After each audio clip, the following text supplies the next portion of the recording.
Écoutez, bonjour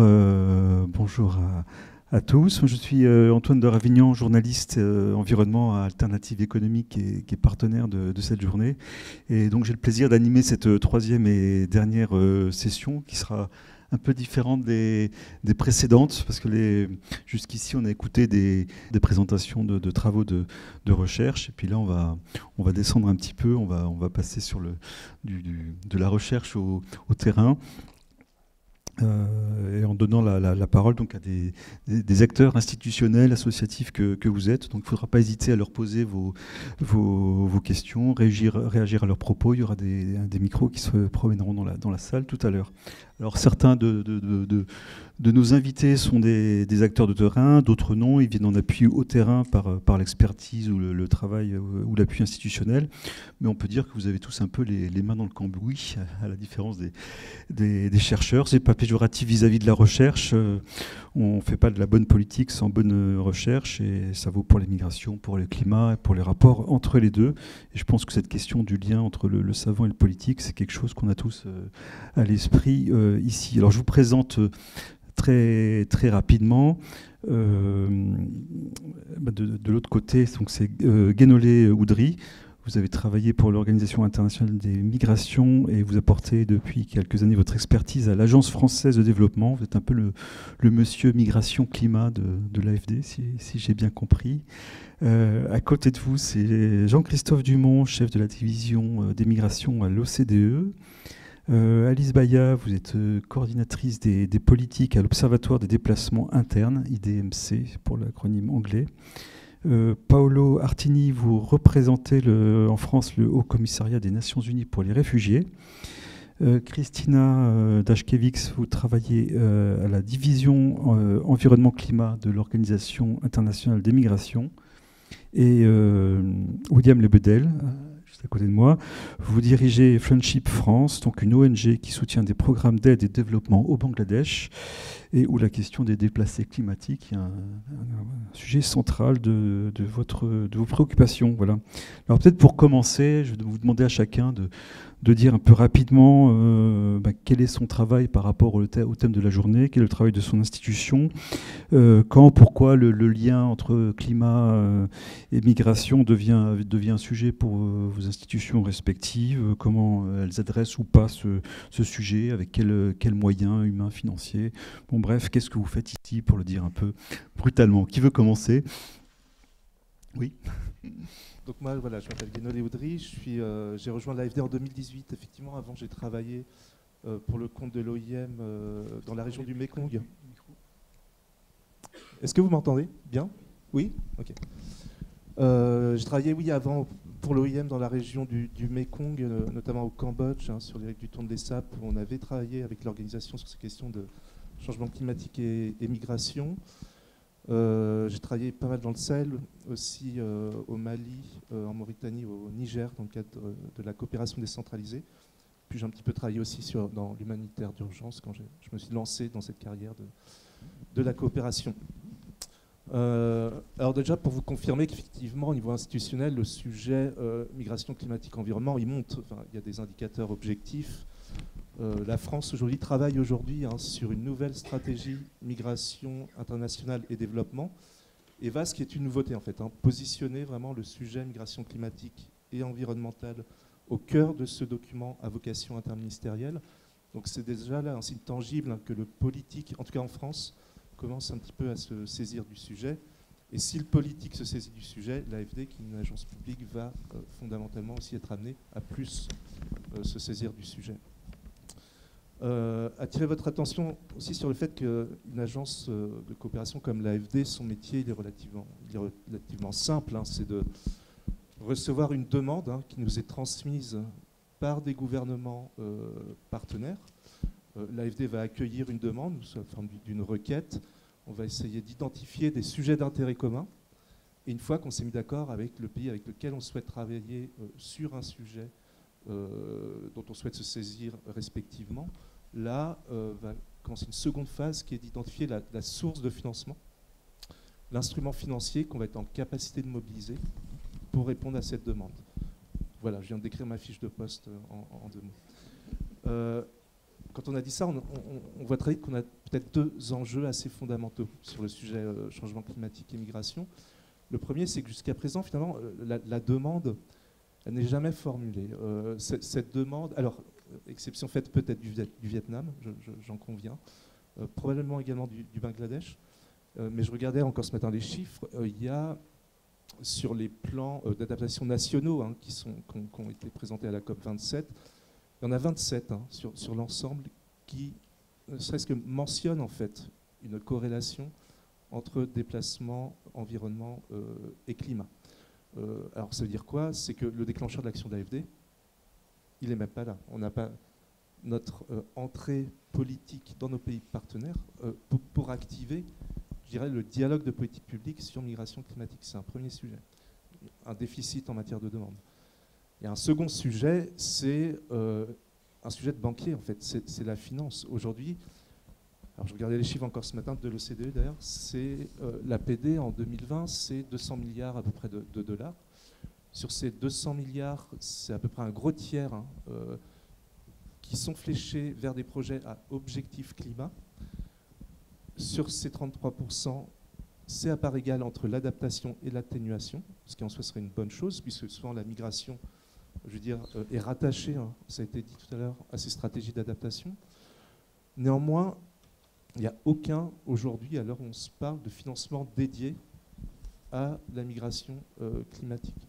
Donc c'est une manne financière, vraiment, qui est mise au service de projets ambitieux, par ailleurs, d'atténuation, d'adaptation, n'intègre pas aujourd'hui cette dimension mobilité humaine.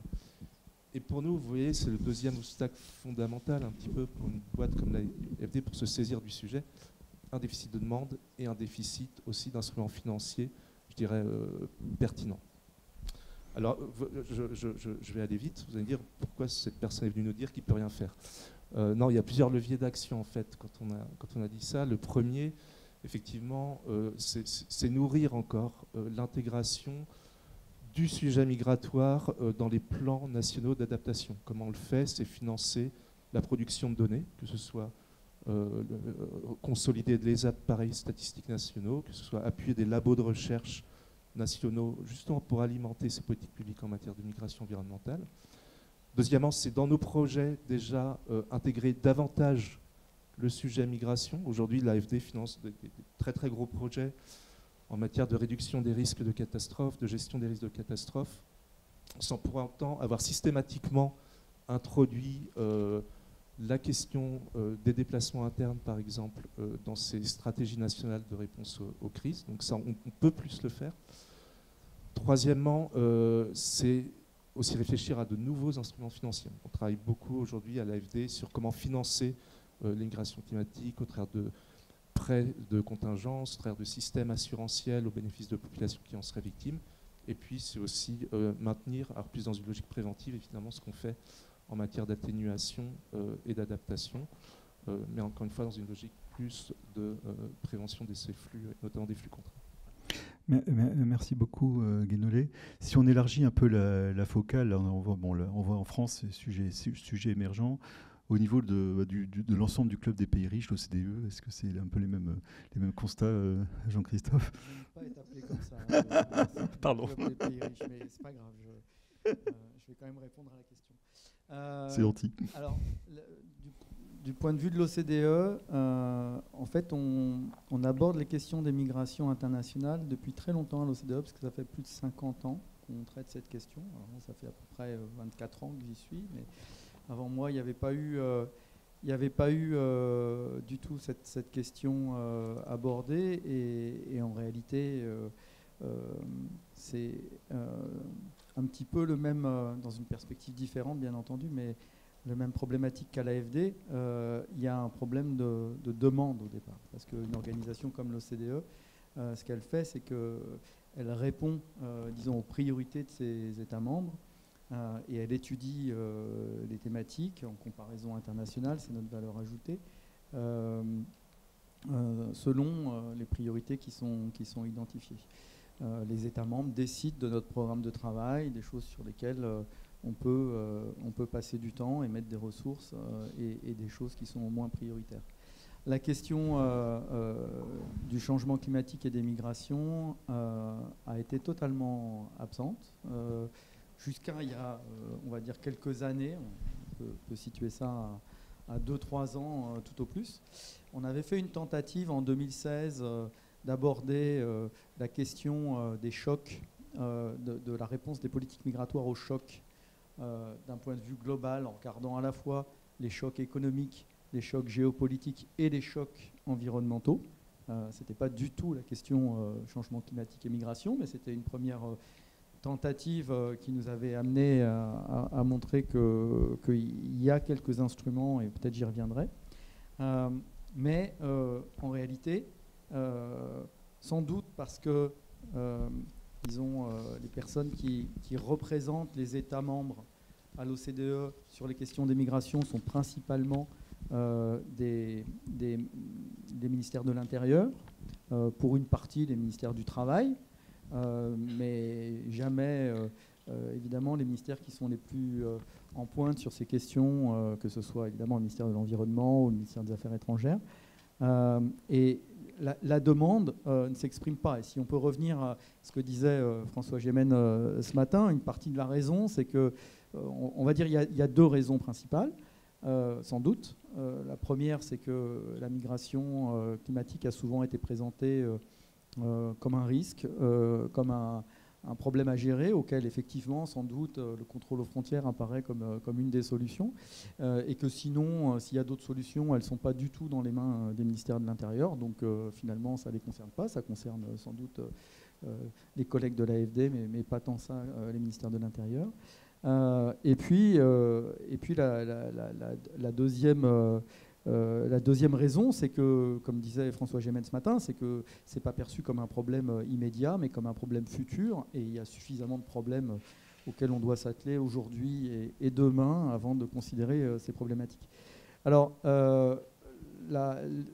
disons, l'état d'esprit change un petit peu, mais en réalité pas tant que ça. Et on a réussi un petit peu à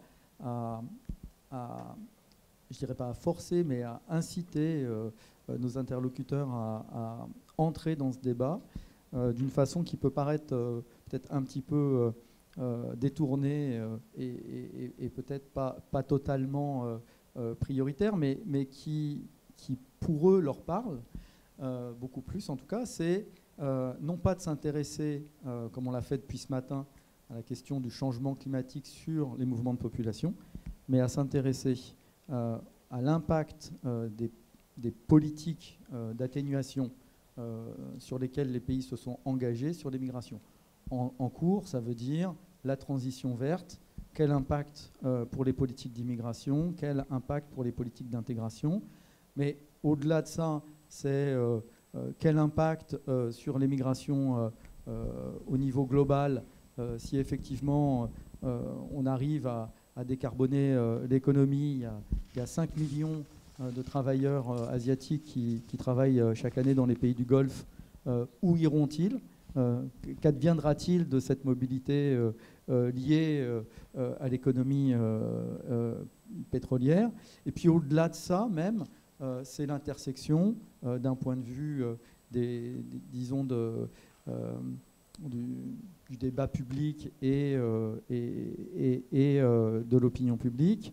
C'est l'intersection entre les effets distributifs des politiques d'atténuation sur l'opinion publique et éventuellement une plus grande sensibilité, disons, si on parle de la taxe carbone ou d'autres politiques qui peuvent être mises en œuvre, et l'intersection avec la sensibilité sur les politiques migratoires. Donc, en abordant cette question sous cet angle, on est du coup beaucoup plus concret et on peut les amener à réfléchir ou en tout cas à engager des discussions au sein de l'OCDE sur d'autres problématiques qui sont liées, on va en parler sans doute, aux instruments, disons, pour répondre à l'urgence humanitaire qui peut être liée au déplacement de population. Voilà. Merci beaucoup.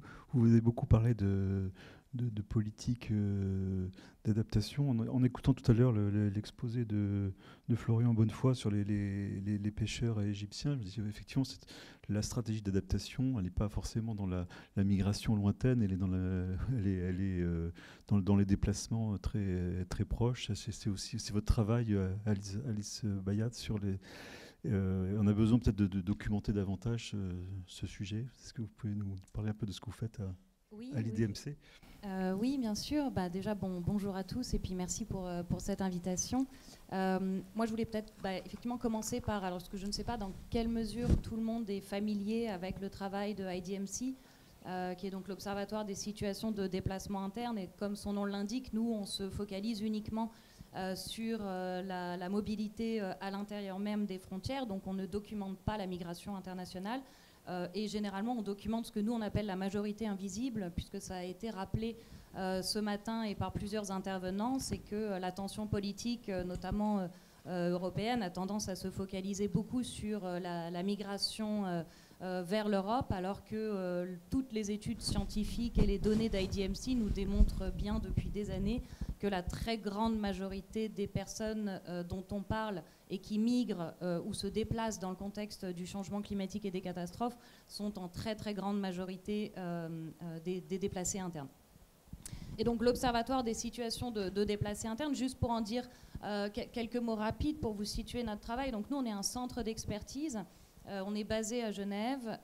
On est rattaché au Conseil norvégien pour les réfugiés. Donc on a le statut d'ONG internationale. Et l'essentiel de notre travail, c'est effectivement de documenter les situations de déplacement interne pour notamment fournir une information et de meilleures connaissances et données de manière à pouvoir appuyer l'aide humanitaire qui est apportée aux populations déplacées et aussi des données et des connaissances pour accompagner le développement de politiques qui soient adaptées pour répondre à ces situations-là.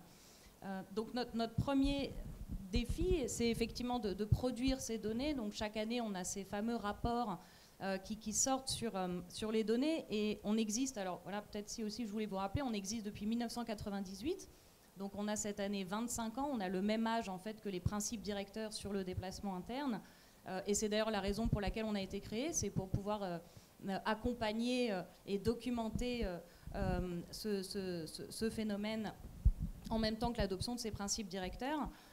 Mais à l'époque, on est en 98, donc fin des années 90, on ne documentait que les situations de déplacement interne liées au conflit, tout simplement parce que le contexte aussi géopolitique de l'époque était d'abord marqué par des conflits, Irak, Afghanistan et autres. Et à l'époque, le changement climatique, les catastrophes, on en parlait finalement encore assez peu. Donc pour nous, pour IDMC, on a commencé à comptabiliser et documenter les déplacements liés aux catastrophes uniquement depuis 2008. Donc ça fait maintenant 15 ans qu'on produit des études sur ce phénomène-là. Et ce que nous montrent nos données, c'est qu'entre 2008 et 2022, IDMC a enregistré à peu près 376 millions de déplacements internes liés aux catastrophes dans toutes les régions du monde, ce qui revient à peu près 25 millions de déplacements par an. Je précise 25 millions de déplacements parce qu'on ne parle pas ici de personnes. Ça veut dire que chaque année, vous avez des personnes qui peuvent être déplacées plusieurs fois parce qu'elles vont être confrontées à des catastrophes répétées. Et donc, une même personne peut être comptabilisée dans nos données plusieurs fois. Et c'est pour ça qu'on a un deuxième chiffre que je vais vous donner, c'est qu'à la fin de l'année 2022, on a enregistré 8,7 millions de personnes effectivement déplacées au 31 décembre de l'année 2022 par les catastrophes. Juste, c'est important de préciser que ce chiffre, il est néanmoins conservateur, puisqu'il y a encore aujourd'hui beaucoup de choses qu'on ne sait pas. Je pense que toutes les interventions de la journée, elles nous ont permis de montrer aussi qu'on a fait énormément de progrès en matière de connaissance du phénomène, notamment par le biais de toutes les études empiriques qui ont été présentées aujourd'hui et que j'ai trouvées absolument passionnantes. Mais néanmoins, il y a encore beaucoup de choses qu'on ne sait pas, notamment par exemple la durée du déplacement. Et ça, c'est notamment un défi, de mon point de vue, assez important. C'est que comment est-ce que ces données elles sont produites? C'est que généralement, c'est les acteurs humanitaires qui, lorsqu'une catastrophe survient, va pouvoir comptabiliser dans l'immédiateté, on va dire immédiatement après la catastrophe, les personnes qui sont déplacées. Mais quelques semaines après la catastrophe, les acteurs humanitaires se retirent et la collecte de données s'arrête généralement avec leur départ. Ce qui d'ailleurs amène là aussi la question du rôle des acteurs de développement qui souvent prennent la relève et qui, à mon avis, ont un rôle aussi très important à jouer ici. Mais ce qui veut dire en fait que bien souvent, quelques semaines après la catastrophe, on n'est plus capable de savoir si la personne est déplacée ou a pu revenir chez elle, ce qui explique pourquoi, de mon point de vue, nos données sont très conservatrices parce qu'on ne peut pas assurer le suivi.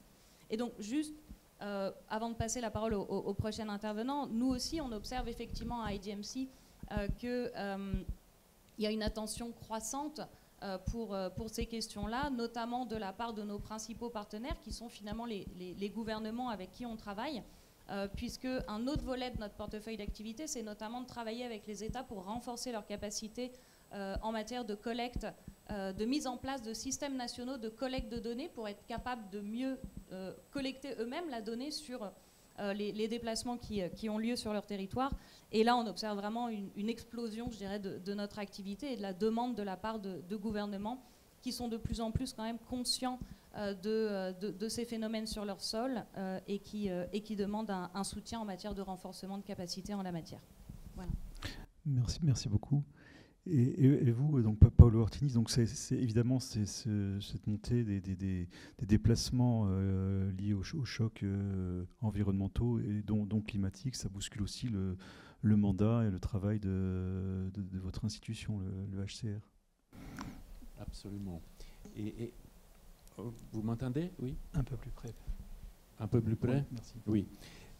Non, et je suis très content d'être ici, à participer à cette journée aussi avec une perspective de terrain.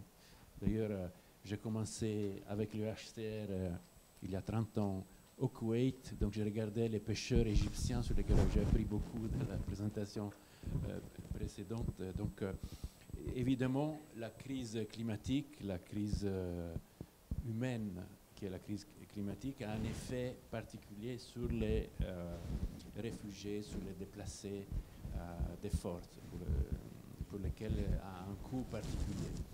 Et je vous donne deux chiffres, je pense, importants.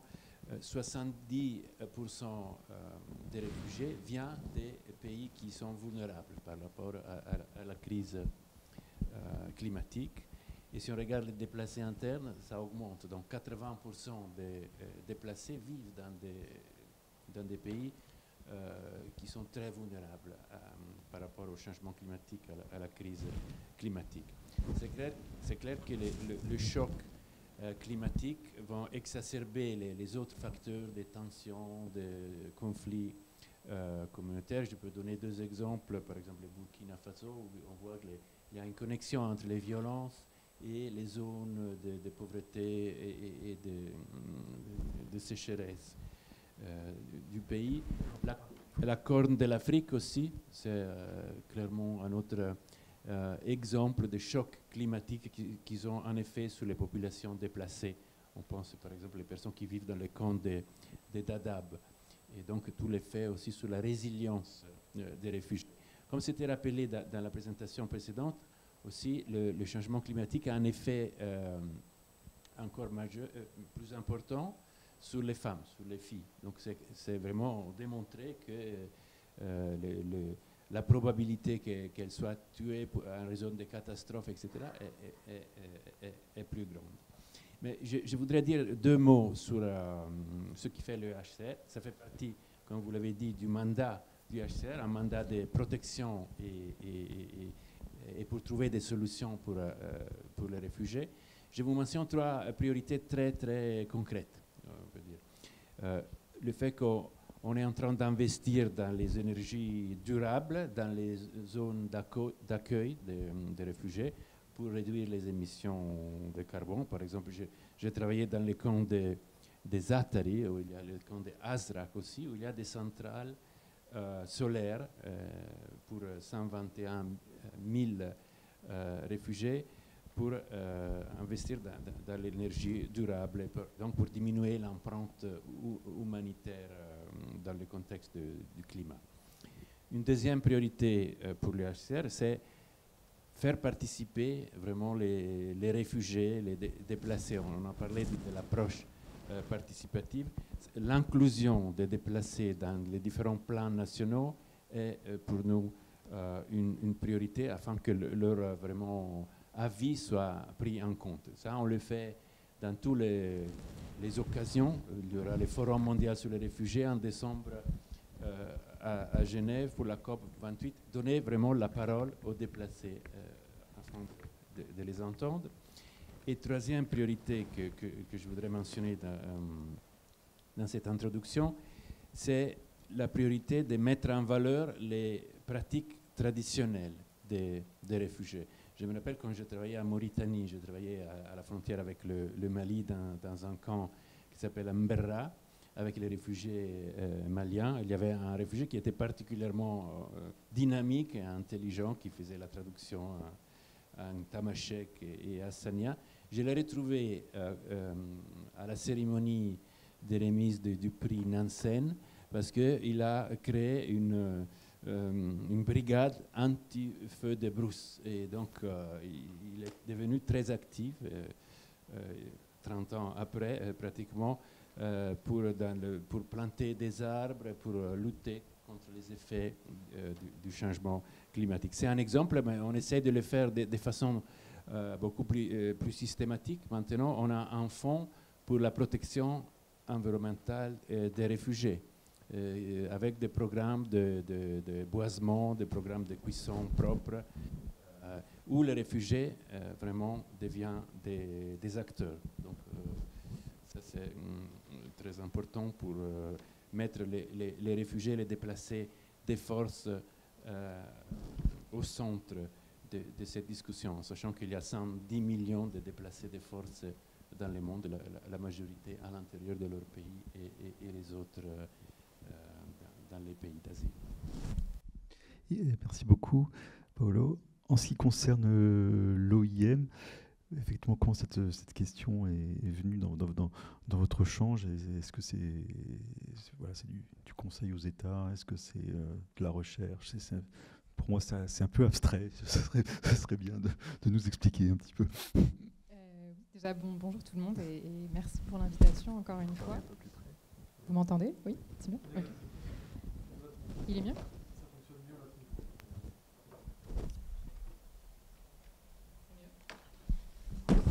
Oui, non, oui, ok, plus près, d'accord. Oui, du coup, avec joie, je peux vous donner un peu un historique en fait de comment est-ce que l'OIM s'est mis à travailler sur ce sujet. Donc en fait, ça fait depuis les années 90 vraiment que l'OIM travaille sur, ou avec donc les personnes qui sont déplacées dans le contexte de catastrophes, du changement climatique et de la dégradation de l'environnement. Et notamment au travers d'activités de recherche, en effet, mais aussi de dialogue politique, aussi de travail de plaidoyer, comme aussi vous l'avez mentionné dans le travail du HCR. On a aussi du travail de renforcement de capacité et aussi principalement dans les années 90 et évidemment toujours aujourd'hui, tout ce qui fait partie de nos activités plus opérationnelles dans le contexte de catastrophes. Et ensuite, ce qui s'est passé, c'est qu'en 2007, les États membres de l'OIM ont du coup demandé à l'OIM de commencer à rapporter en fait, toutes les activités justement qu'on faisait sur les liens entre migration et changement climatique auprès de nos corps principaux. Ensuite, en 2014, on nous a demandé d'accroître nos activités sur ce nexus-là. Et en fait, ça a mené à l'établissement d'une division spécifiquement dédiée au nexus entre migration, environnement et changement climatique. Donc ça a vraiment été, je pense, la première organisation internationale à avoir une division, une force de travail dédiée à ce nexus. Et du coup, ça l'a vraiment institutionnalisé de manière formelle cette année. Et ensuite, les années qui ont suivi, donc on a notre travail là-dessus a augmenté évidemment, et ça a mené en 2021 au lancement de notre stratégie institutionnelle sur la migration, l'environnement et les changements climatiques d'entre 2021 et 2030. Et cette stratégie a vraiment pour but de cadrer nos activités selon 3 objectifs. Donc le premier objectif, c'est de développer des solutions en soutien aux États pour les personnes qui migrent. Et du coup, ça comprend vraiment tout ce qui est protection justement des personnes déplacées à l'intérieur de leur propre pays, par exemple, mais aussi tout ce qui est gestion et coordination des sites où il y a les personnes déplacées, donc, dont on est chef de file avec le HCR, notamment dans le contexte de catastrophe. Le deuxième objectif, c'est un objectif de développement de solutions pour que les personnes puissent migrer. Donc ça, c'est vraiment... je pense que dans la journée, on a entendu beaucoup de chercheurs mettre en avant le fait que, par exemple, la migration peut être une stratégie d'adaptation. Évidemment, si elle permet d'accroître la résilience des personnes qui se déplacent. Et dans ce contexte-là, il y a diverses mesures qui peuvent être appuyées, notamment tout ce qui est, par exemple, accords bilatéraux en lien avec la migration du travail, ou alors tout ce qui est aider les États à formuler des plans de réinstallation planifiés, quand c'est du coup des mesures de dernier recours en fait, qui sont les plus adaptées.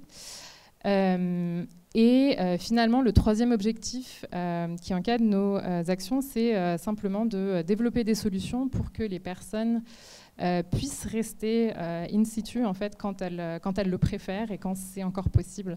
Donc ça, vraiment, ça comprend toutes nos activités liées à la réduction de catastrophes, par exemple. Voilà pour un tour de vue de l'OIM et sa stratégie. Développer des solutions pour que les gens puissent rester, c'est un peu une partie de votre travail, non, au Bangladesh. Vous voulez nous en parler, William Lebedel? Ouais, peut-être deux mots sur le Bangladesh.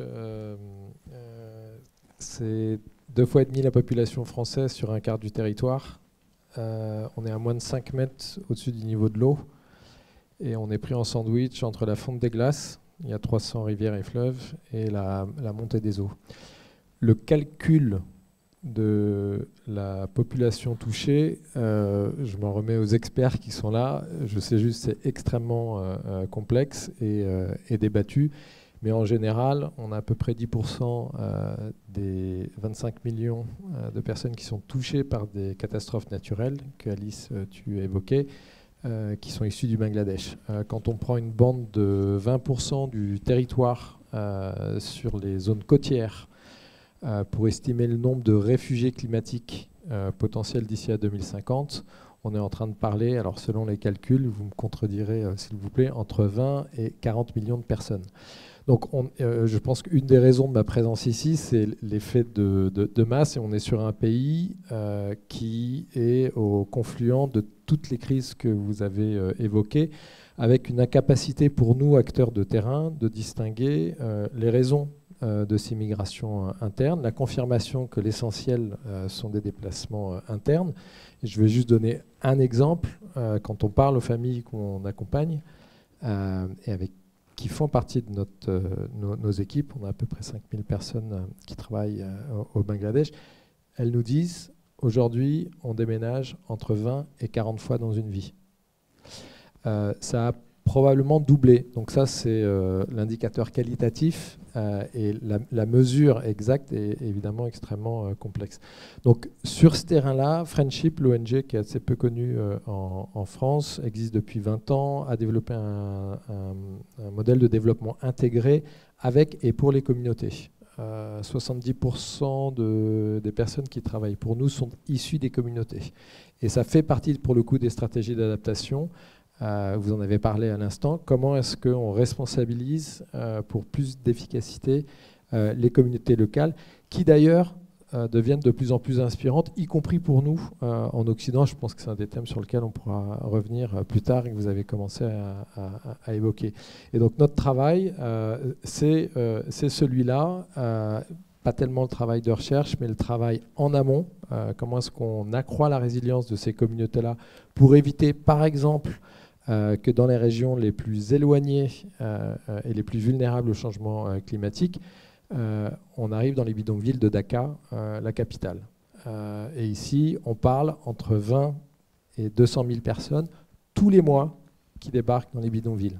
Là encore, chiffre compliqué, en tout cas pour nous, on ne les a pas, mais je suis ravi de les avoir avec mes collègues, de quantifier ces éléments-là. Donc le premier élément, c'est la résilience. Et on a beaucoup parlé, et je pense qu'on va en reparler, de stratégie d'adaptation. mon rôle s'arrêtera. Est-ce que c'est une stratégie d'adaptation au niveau international? C'est pas tellement notre rôle. À nous, on intervient plus en amont. Mais comment est-ce qu'on peut aider à ces stratégies-là, à la fois pour augmenter la résilience, accroître l'adaptation et ça c'est nouveau, je crois, comme idée, inspirer aussi le reste du monde. Parce qu'au Bangladesh, il n'y a pas le choix de s'adapter ou pas. C'est juste une question de vie ou de mort. Et donc, aussi paradoxal que ça puisse paraître, l'innovation, elle vient précisément à ce moment-là. Et on a des idées extrêmement puissantes et intéressantes, parce que simples, donc réplicables, qui peuvent nourrir les réflexions et les stratégies d'adaptation qu'on peut avoir ailleurs dans le monde. Exemple, par exemple, idée simple, efficace. Alors, le début de l'histoire Friendship, c'est un bateau. On intervient dans le nord du pays. Dans le nord du pays, il y a 300 îles sur un terrain sablonneux. Ça veut dire une chose, il n'y a pas de rocher, il n'y a pas de route, il n'y a pas d'infrastructure. Vous ne pouvez pas construire un hôpital en dur, parce que dans 3 ans, il n'est plus là. On est sur la route des cyclones. C'est impossible. Et donc, l'accès aux soins, il se fait comment?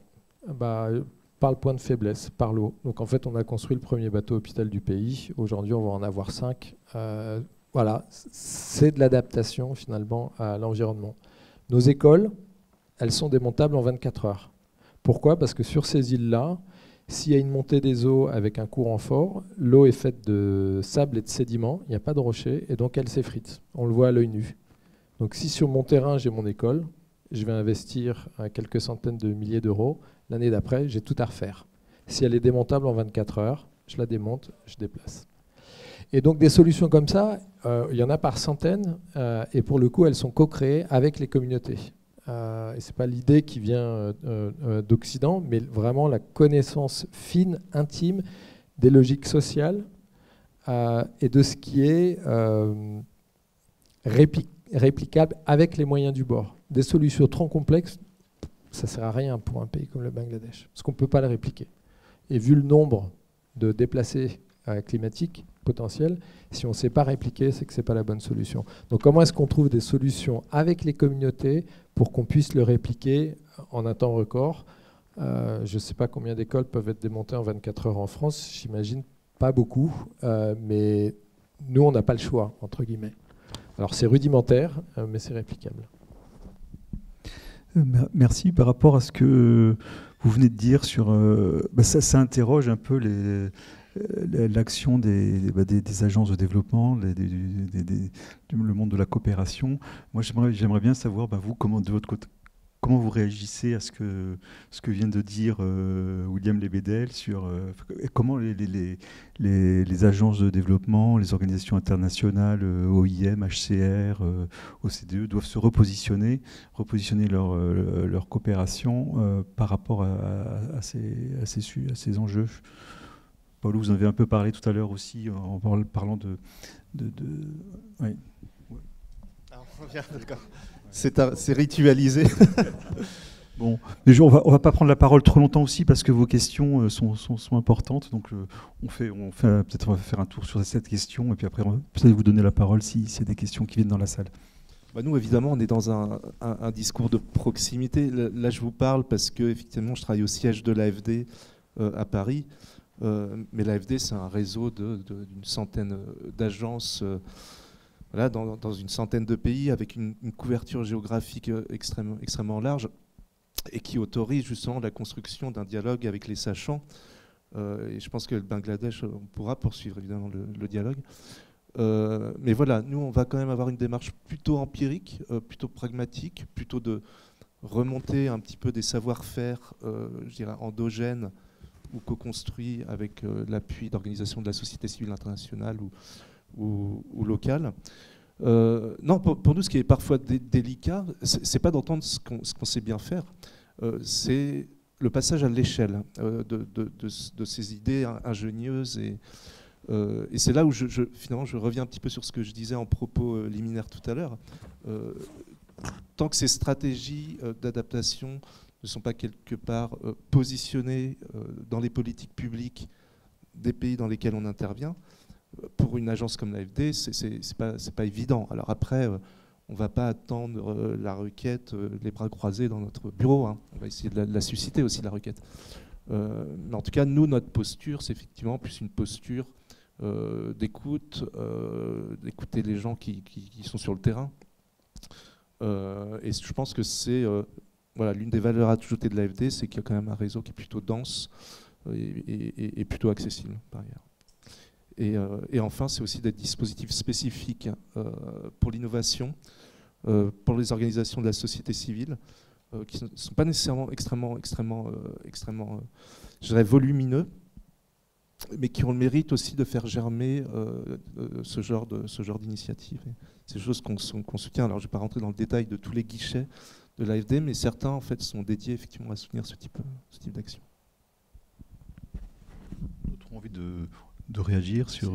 oui. Je ne sais pas si on peut refaire un tour, mais par rapport à votre question, moi, il y a un autre aspect que je n'ai pas évoqué, sur lequel on s'intéresse de plus en plus dans les travaux émergents de l'OCDE sur ces questions. C'est le rôle des diasporas et des communautés donc expatriées pour éventuellement... on sait qu'elles ont un rôle très important dans la migration elle-même, que ce soit dans le contexte d'une migration d'adaptation ou plus d'urgence en dernier recours, mais elles peuvent aussi avoir un rôle dans l'adaptation de leur communauté d'origine, en apportant des savoir-faire, des financements, en apportant éventuellement des idées même, pourquoi pas. Et donc on fait un travail assez important avec le soutien de l'AFD pour, disons, cartographier ces diasporas en développant des bases de données qui permettent de savoir où sont les migrants dans le monde, mais qui le font d'une façon assez fine, en détaillant leurs profils socio-économiques. Et donc, sur la base de cette information, l'idée, c'est d'aider les pays à mieux comprendre quel rôle les diasporas peuvent avoir. Et quand je dis les pays, c'est à la fois les pays d'accueil qui peuvent aider ces communautés, ces diasporas à agir, et aussi, évidemment, les pays d'origine, en mobilisant ces ressources. Donc voilà, comme un élément peut-être, encore une fois, pas clé, mais auquel on réfléchit dans le cadre des travaux de l'OCDE.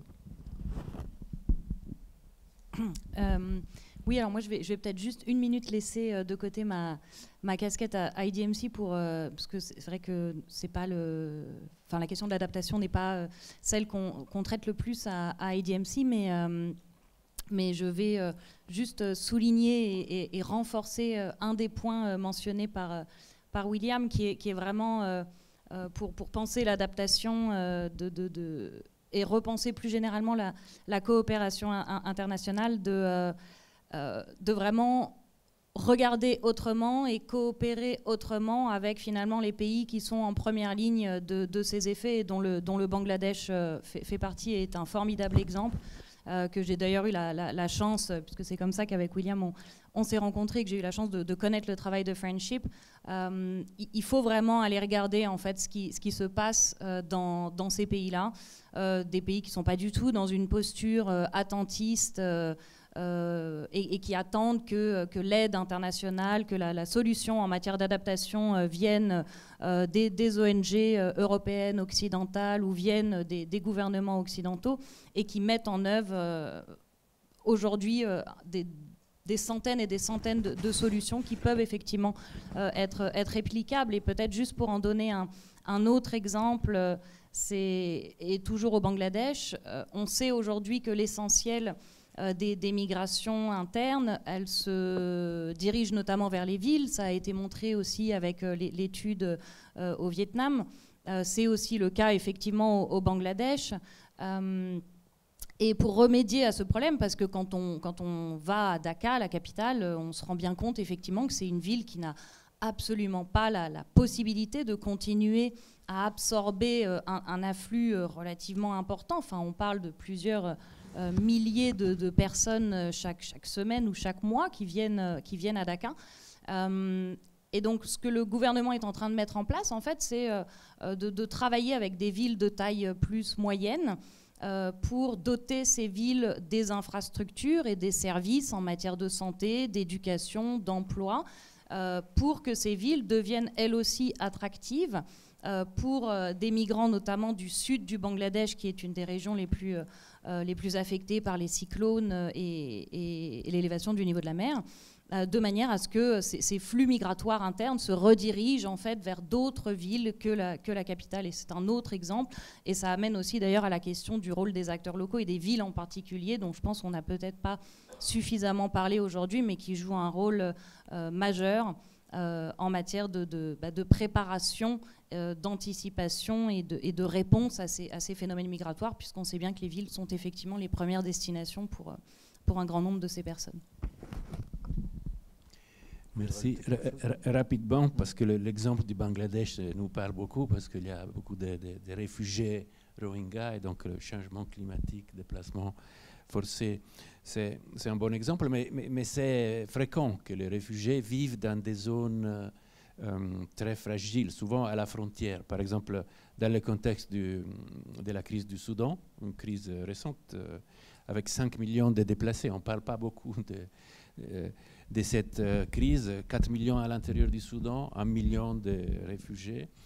Par exemple, au Tchad, ils sont arrivés à la frontière, donc il y a des problèmes de protection. S'ils sont tout près de la frontière, on a dû les évacuer, d'ailleurs avec l'aide de la France, à l'intérieur du pays avant la saison des pluies. Donc vous voyez, les réfugiés sont dans des situations particulièrement vulnérables. Qu'est-ce qu'on fait ? Il y a des bonnes pratiques d'aménagement des camps, y compris au Bangladesh, par exemple, par les réfugiés, même de l'innovation aussi au niveau du shelter, no, de l'hébergement.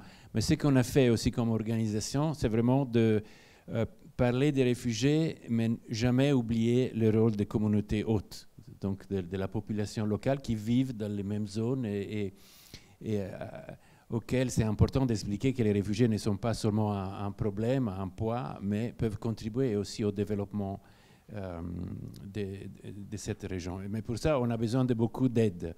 Et parce que j'ai mentionné le mandat de protection, et l'autre mandat, c'est de trouver des solutions. Quelles sont les solutions ? L'inclusion socio-économique, le retour, par exemple. Et trouver des solutions, cette action est fortement impactée par le changement climatique. Par exemple, les personnes qui rentrent dans un pays sont vraiment conditionnées par le changement climatique dans leur reconstruction d'une vie, dans leur résilience. Et donc, ce qui a été clé dans ce contexte est une collaboration toujours plus forte avec les agences de développement, par exemple l'AFD. Donc, l'importance pour les agences de développement de mettre le déplacement forcé comme une dimension clé pour travailler dès le début des crises humanitaires sur le sujet de la résilience et dans ce cas de l'adaptation aussi au changement climatique. Vous parlez on a beaucoup parlé d'adaptation et de coopérer autrement. Je crois que c'était votre expression, Alice. Mais vous, Christina, vous aviez aussi parlé de faciliter les migrations et du développement d'outils pour faciliter les échanges comme stratégie aussi d'adaptation. C'est ce qu'évoquait aussi Étienne Piguet tout à l'heure dans la première session. Ce matin, je crois que François Gémen parlait de la migration comme stratégie d'adaptation et qu'il fallait ouvrir les frontières carrément. C'est ce qu'il me disait aussi dans une interview qu'on a fait de lui dans l'Alternative économique. Qu'est-ce qu'il faut faire par rapport à ça ? C'est une question très, très politique, vous n'avez pas les mêmes points de vue. Moi, j'aimerais bien un peu vous entendre sur ce sujet, ouvrir ou pas, ou quels outils pour faciliter les déplacements. Voilà. Est-ce que vous voulez les uns et les autres réagir ? Et je vous promets, c'est ma dernière question, après c'est à vous. Oui, non, absolument. Et encore une fois, c'est un message, je pense, qui est sorti très fortement des différentes sessions aujourd'hui au cours du jour. Vraiment, je pense qu'il n'y a pas de réponse universelle à ça et ça dépend du contexte. Je veux dire, tous les pays, toutes les communautés ne voient pas les mêmes dynamiques liées à la migration, à la mobilité humaine. Elles n'ont pas les mêmes impacts du changement climatique ou catastrophes. Elles n'ont pas le même niveau de résilience. Donc, vraiment apporter une réponse universelle à ça. Je ne sais pas si je serais capable de le faire et je ne sais pas si quelqu'un est capable de le faire. Mais par contre, c'est vrai qu'on peut déjà regarder les différentes réponses régionales. Donc, François Gémen, par exemple, avait mentionné la libre circulation, les accords de libre circulation au niveau régional. Il a mentionné celui du coup, qui a été adopté en 2020 en Afrique de l'Est par IGAD. Et ça, par exemple, du coup, c'est un outil du coup, qui est encouragé. Et notamment celui de cette région-là est plutôt un bon exemple dans le sens où dans cet accord de libre circulation, il y a un article, l'article 16, qui est spécifiquement dédié justement au déplacement dans le contexte de catastrophes au travers des frontières et au droit d'entrée en fait, qu'un État peut offrir aux citoyens d'un État voisin. C'est du jamais vu en termes de normes politiques et juridiques. Après, la question, c'est pas tant si en fait il suffit par exemple de donner un droit d'entrée, c'est qu'est-ce que ces droits veulent dire quand la personne bouge. Donc de faciliter un mouvement entre un pays et un autre, c'est une première étape, mais vraiment, par exemple, avoir un droit d'entrée, qu'est-ce que ça veut dire si après vous n'avez pas le droit de travailler, si vous n'avez pas de sécurité sociale ou quoi que ce soit. Donc vraiment, la question qui se pose, c'est celle de la portabilité des droits quand un mouvement est facilité et de voir, encore une fois, ça dépend vraiment du contexte. Enfin, ce pays a-t-il déjà lui-même une sécurité sociale? Quelles sont les infrastructures en place? Donc ça dépend beaucoup du contexte. Mais au-delà des accords de libre circulation, il y a aussi donc ce que je mentionnais tout à l'heure, les accords bilatéraux du droit du travail, où je sais que l'OCDE travaille là-dessus aussi dans le contexte du changement climatique. Après, on a aussi les politiques liées à la réinstallation planifiée, notamment du coup, les îles du Pacifique, comme les îles Solomon ou alors Fidji sont vraiment en avance là-dessus et du coup on travaille aussi avec l'OIM pour développer ce genre de politique pour assurer que ce soit aussi mis en œuvre en accord avec les droits humains évidemment, parce que ça pose beaucoup de problèmes évidemment de faire une réinstallation planifiée d'une communauté entière. Mais ce qui est très important dans ce contexte-là, encore une fois, et ça rejoint la question d'avant, c'est vraiment assurer qu'on ait des méthodologies participatives avec les personnes affectées, avec les communautés affectées et celles qui sont en jeu dans ces contextes-là. Mais ça touche aussi, vous savez, à tout ce qui est financement au final. Encore une fois, on a parlé du changement, de l'adaptation au changement climatique, mais du coup, pour ces mesures-là aussi, il faut énormément de financement. Une réinstallation planifiée, en fonction du pays, c'est extrêmement coûteux. Et je pense que ça nous renvoie aussi, la COP arrive dans quelques mois, et dans ce contexte-là, on a beaucoup de discussions autour des pertes et dommages. Et vraiment, quelque chose de très important ici aussi, dans le contexte de facilitation de migration, c'est de s'assurer que les déplacements sont bien compris comme une forme de perte en fait, et de dommages pour que les États puissent bénéficier de financements liés aux pertes et dommages pour soutenir en fait, les déplacements et aussi la réinstallation planifiée. Voilà. Sur ce sujet de la circulation, est-ce que d'autres veulent réagir ? Est-ce que je peux, parce qu'il y a un point important qui est là, et en tant qu'acteur de terrain, je dois dire qu'on a observé, nous, un virage assez important ces 3 dernières années avec certaines des institutions qui peuvent être partenaires de Friendship qu'on n'avait pas avant. Et donc, sur la dimension internationale, je m'abstiens parce que ce n'est pas mon rôle sur la question de l'adaptation et des synergies incroyables de coopération qu'on a. Nous, on a observé un virage clé, y compris de l'AFD qui finance certains de nos projets, parce qu'on a compris... C'est un appel à financement ? Non, on en a d'autres en cours, vous inquiétez pas. Mais je pense que ces organisations sont aujourd'hui à l'œuvre et que nous, comme d'autres, on voit des virages importants qui sont pris. Et j'aimerais vraiment porter un regard très optimiste là-dessus. Le dernier en date, il date d'il y a moins de 10 jours. Le président Macron qui part du G20 pour aller au Bangladesh et qui ressort avec l'idée d'un Adaptation Pact. C'est quand même une première en 30 ans, je crois, qu'un président vienne au Bangladesh et annonce, alors tout est à faire d'ici la COP, donc il y a un peu de travail, mais l'idée que, oui, on va vous aider à vous adapter. Mais c'est pas juste pour aider le Bangladesh. On change les termes de la coopération. C'est parce que si à cet endroit-là, on arrive à augmenter notre résilience et notre adaptation au changement climatique, ça va servir à d'autres pays et nous, Français, ça nous aide dans nos stratégies de coopération. C'est un signal faible, extrêmement puissant pour la question que vous avez soulevée, me semble-t-il. Et en ce sens, il y a un espoir là, mais qui nécessite d'être accompagné par ce qu'Alice disait. On revoit les termes de la coopération. On n'est plus dans des logiques, et pardon parce que ce n'était pas le cas là, mais entre donneurs d'ordre et sous-traitants, on est dans des logiques de coopération. On vous aide à nous aider. Et là, je trouve qu'il y a une manière de regarder la question migratoire qui est peut-être moins instrumentalisée que ce qu'on peut voir par ailleurs, et plus dans un esprit de réconciliation et de bénéfice mutuel, et non plus de aider à aidant. Et je trouve qu'il y a là une source d'espoir pour demain qui est monumentale et bénéfique pour toutes les parties. Pardon, mais je pense que c'était un point important. Je crois que c'était important, effectivement, de le dire. Oui, je vois. Allez-y. Alors rapidement, parce que j'aimerais bien... Voilà. Non, très rapidement, et juste peut-être un complément par rapport à justement cette question de là où on en est sur le plan politique. Je pense que, alors ça a été souligné ce matin, et Marine Denis disait qu'elle allait soutenir prochainement sa thèse en étant malheureusement pessimiste finalement sur... l'état de protection juridique concernant ces personnes-là.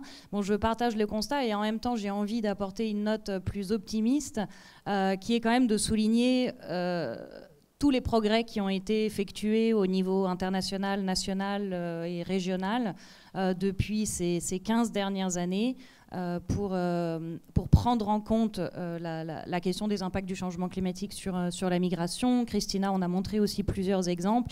Moi, j'ai le sentiment aussi que finalement, là où on observe le plus de progrès, c'est peut-être pas tant au niveau international que de plus en plus au niveau régional et national, ce qui est peut-être aussi une bonne nouvelle parce qu'on voit bien que finalement, c'est aussi des phénomènes qui sont extrêmement contextualisés. Donc, on a besoin aussi de politiques nationales qui prennent en compte chaque spécificité du contexte. On a besoin de la solidarité internationale, bien sûr, pour accompagner ces politiques. Mais je voulais juste dire que, donc effectivement, il faut reconnaître ces progrès politiques. Le vrai défi aujourd'hui, et ça sera un des gros enjeux de la COP28 notamment, c'est de permettre en fait la mise en œuvre, parce qu'aujourd'hui, des politiques, on en a plein finalement. Mais c'est surtout des textes. Et le vrai défi aujourd'hui, c'est de permettre la... traduction de ces textes en véritable action, et pour ça il faut effectivement du financement. Donc voilà, je voulais juste insister encore une fois sur ce point. Oui, juste réagir brièvement sur la question des voies légales, qui est effectivement une question clé, même si elle ne réglera pas toute la problématique, sachant que la question de l'adaptation est évidemment centrale et de son financement est centrale. Mais en ce qui concerne les voies légales, que ce soit pour les personnes en besoin de protection, que ce soit pour d'autres formes de mobilité, beaucoup d'instruments existent déjà en réalité. Alors je vais me faire l'avocat du HCR, mais il y a des besoins en termes de réinstallation qui sont estimés aujourd'hui par le HCR, qui sont incommensurablement plus importants que ce que les pays font en termes de réinstallation. On peut faire beaucoup plus et mieux en termes de réinstallation, et on peut tout à fait, sans changer le cadre international, y mettre une touche, une dose de vulnérabilité liée au changement climatique. C'est absolument faisable. Il y a les visas humanitaires. Il y a un certain nombre de pays, dont la France, qui ont des visas humanitaires, qui ont la possibilité de les utiliser. Certains l'ont fait d'ailleurs dans le contexte de chocs environnementaux, y compris la France par exemple. Mais cet instrument-là pourrait être démultiplié, utilisé d'une façon beaucoup plus importante, sans, encore une fois, avoir à changer ni le cadre légal, ni la gouvernance internationale des migrations. En ce qui concerne les migrations de travail dont on parlait précédemment, il faut évidemment avoir à l'esprit que si les pays de l'OCDE, le club des pays riches, a des objectifs ambitieux en termes de transition verte, ça va générer des besoins de main-d'œuvre importants, estimés dans l'Union européenne à plus de 2,5 millions de création d'emplois nets qui vont devoir être pourvus par des gens qui ont des compétences peut-être qui ne sont pas encore disponibles dans l'Union européenne.